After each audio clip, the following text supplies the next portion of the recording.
दोस्तों जरा सोचिए, आपकी गाड़ी हर महीने ज़्यादा पेट्रोल पी रही है, इंजन की लाइफ घट रही है और माइलेज भी गिर रहा है। और सरकार कह रही है ये सब ग्रीन एनर्जी के नाम पर हो रहा है। लेकिन सबसे बड़ा सवाल ये है, क्या सच में ये ग्रीन है या फिर ये पूरा खेल सिर्फ अरबों का बिजनेस है। और इसमें सीधे सीधे नाम जुड़ रहा है नितिन गडकरी और उनके बेटे का।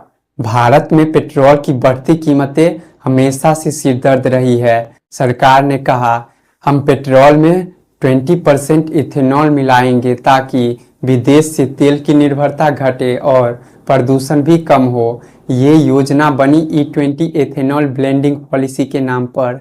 सुनने में सब अच्छा लगता है, लेकिन एथेनॉल कहाँ से आता है और इससे किसको फायदा हो रहा है, यहीं से शुरू होती है विवाद की असली कहानी।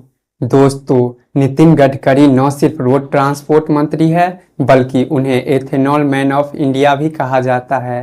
लेकिन अब विपक्ष ने एक नया सवाल खड़ा कर दिया है। गडकरी के बेटे और उनके बिजनेस पार्टनर की कंपनियां सीधे एथेनॉल प्लांट्स और डिस्टिलरी से जुड़ी है। शुगर मिल्स और एथेनॉल प्रोजेक्ट से अरबों का धंधा चल रहा है और उसी वक्त सरकार जबरन जनता को E20 पेट्रोल खिला रही है। यानी पॉलिसी बनाओ और फायदा अपने ही घर वालों का कराओ। क्या ये सिर्फ कोइंसिडेंस है? अब जरा साइंस की बातें करते हैं दोस्तों। एथेनॉल, जिसे एक प्रकार का अल्कोहल कहा जाता है, इसे पेट्रोल में मिलाने से इंजन का तापमान बढ़ता है। पुरानी गाड़ियों के पार्ट्स एथेनॉल फ्रेंडली नहीं है। नतीजा क्या होता है? इंजन जल्दी खराब हो जाता है, माइलेज कम देता है। पब्लिक शिकायत कर रही है। पहले गाड़ी 45 का एवरेज देती थी, लेकिन अब 35 पर आ गई है। इंजन जल्दी गर्म हो रहा है। इंश्योरेंस कंपनियां भी सवाल पूछ रही है। तो जनता का गुस्सा वाजिब है, लेकिन सरकार कहती है ये नेशनल इंटरेस्ट है। एथेनॉल से प्रदूषण घटेगा, किसानों को गन्ने का बेहतर दाम मिलेगा और तेल आयात पर सालाना लाखों करोड़ बचेंगे। कागज पर सब सही दिखता है, लेकिन सवाल है क्या ये योजना सच में फार्मर्स और जनता के लिए है या किसी खास बिजनेस नेटवर्क के लिए। दोस्तों, विपक्ष का आरोप है गडकरी फैमिली ने पहले शुगर मिल्स में इन्वेस्टमेंट किया, फिर एथेनॉल प्लांट्स में, और अब सरकार की पॉलिसी सीधे इन बिजनेस को अरबों का फायदा पहुंचा रही है। कांग्रेस, आम आदमी पार्टी और कुछ रीजनल पार्टियां अब ये मुद्दा उठाने लगी है। E20 पेट्रोल से जनता परेशान है और फायदा गडकरी परिवार उठा रहा है। दोस्तों, दिलचस्प बात यह है कि इस पूरे मुद्दे पर अब याचिका सुप्रीम कोर्ट तक पहुंच गई है।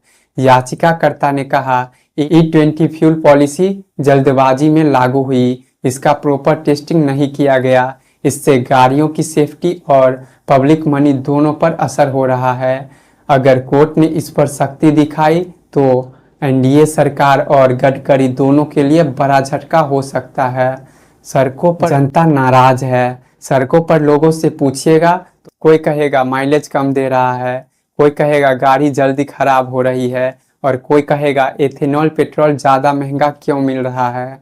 यानी जनता उलझन में है। क्या ये योजना सच में हमारे लिए है या फिर बड़े घरानों के लिए। तो दोस्तों, अमेरिका और ब्राज़ील भी एथेनॉल ब्लेंडिंग करते हैं, लेकिन वहाँ पहले टेस्टिंग हुई, इंजन कंपनीज ने बदलाव किए और फिर फ्यूल लॉन्च किया गया। भारत में पहले फ्यूल लॉन्च कर दिया गया, टेस्टिंग और पब्लिक सेफ्टी बाद में सोची जा रही है। तो दोस्तों, जनता परेशान है, इंजन और माइलेज का नुकसान हो रहा है। ओपोजिशन इसे इथेनॉल स्कैम कह रहा है और नितिन गडकरी स्पॉटलाइट में है क्योंकि उनके फैमिली बिजनेस पर उंगली उठ रही है। तो दोस्तों, अब सबसे बड़ा सवाल आपसे, क्या सच में एथेनॉल पॉलिसी ग्रीन एनर्जी की तरफ एक कदम है या फिर अरबों का फैमिली बिजनेस। क्या गडकरी का नाम इसमें बेवजह घसीटा जा रहा है या उनके परिवार का सीधा फायदा हो रहा है। और अगर सुप्रीम कोर्ट ने पॉलिसी पर रोक लगा दी तो NDA सरकार का क्या होगा। आपकी राय इस मुद्दे पर बेहद अहम है। कमेंट में जरूर लिखिए। एथेनॉल पॉलिसी जनता का भला है या किसी खास परिवार का खेल।